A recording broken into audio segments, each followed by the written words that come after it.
Salutare tuturor, eu sunt Claudiu Vaida și vreau să vă urez bun venit pe acest canal.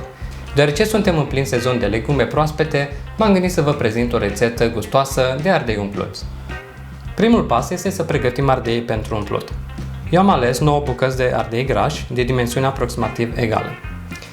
Voi începe prin a împinge codița în interior, având grijă să nu rupem ardeii. Pe urmă voi înlătura cât de bine pot semințele din interior.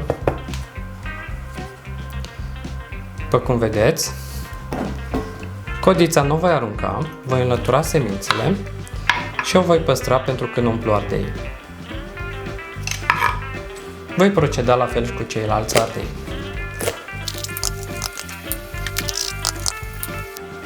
Ardeii sunt pregătiți, așadar acum mă pot apuca de umplutura de carne. La această rețetă voi folosi 500 de grame de carne tocată, amestec vită cu porc, voi adăuga 4 linguri de orez cu bob lung, o ceapă medie tocată, o legătură de pătrunjel proaspăt tocat, voi adăuga și o linguriță de pastă de tomate, voi condimenta cu sare și piper, aproximativ o linguriță de sare și o linguriță de piper. Pe urmă voi amesteca compoziția. Pentru a nu se întări carnea în interiorul ardeilor, voi folosi și puțină supă de vită sau supă de pui, depinde ce vreți.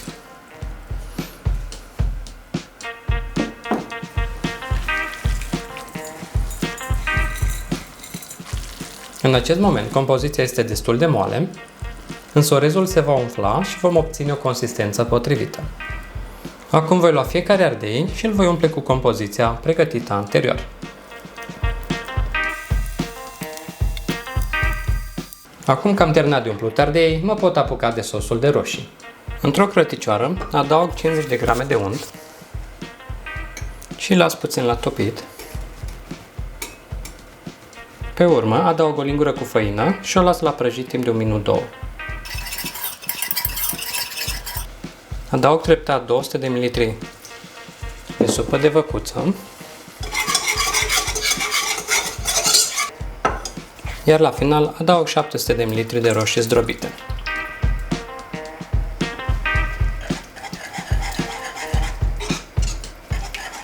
Condimentez sosul cu sare și piper.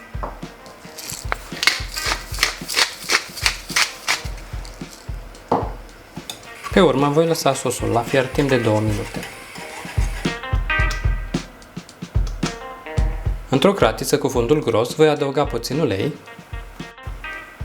și voi pune ardei umpluți la prăjit.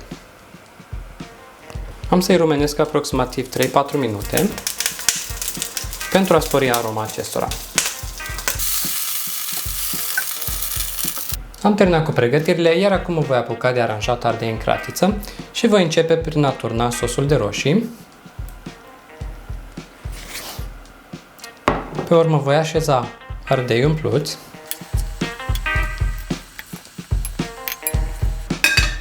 Iar la final voi turna supă de vită cât să-i cuprindă. Iar cei care preferă pot să adauge și 2 frunze de dafil și acoperim cu capacul, lăsând o gură la cratiță.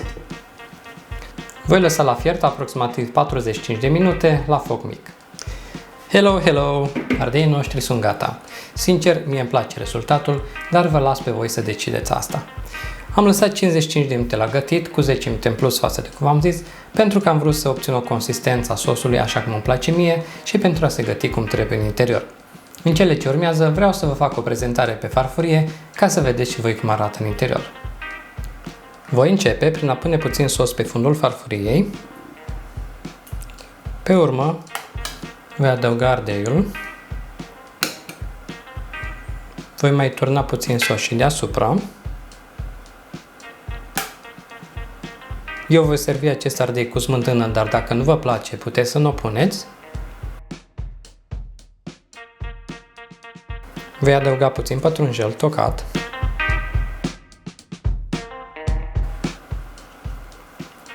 Și și o frunză de pătrunjel ca ornament. Preparatul nostru este gata. Ardei umplut cu carne, servit cu sos de roșii și smântână. Dacă v-a plăcut această rețetă, nu uitați să dați un like și să vă abonați la acest canal. Eu am fost Claudiu Vaida și până data viitoare vă doresc toate cele bune!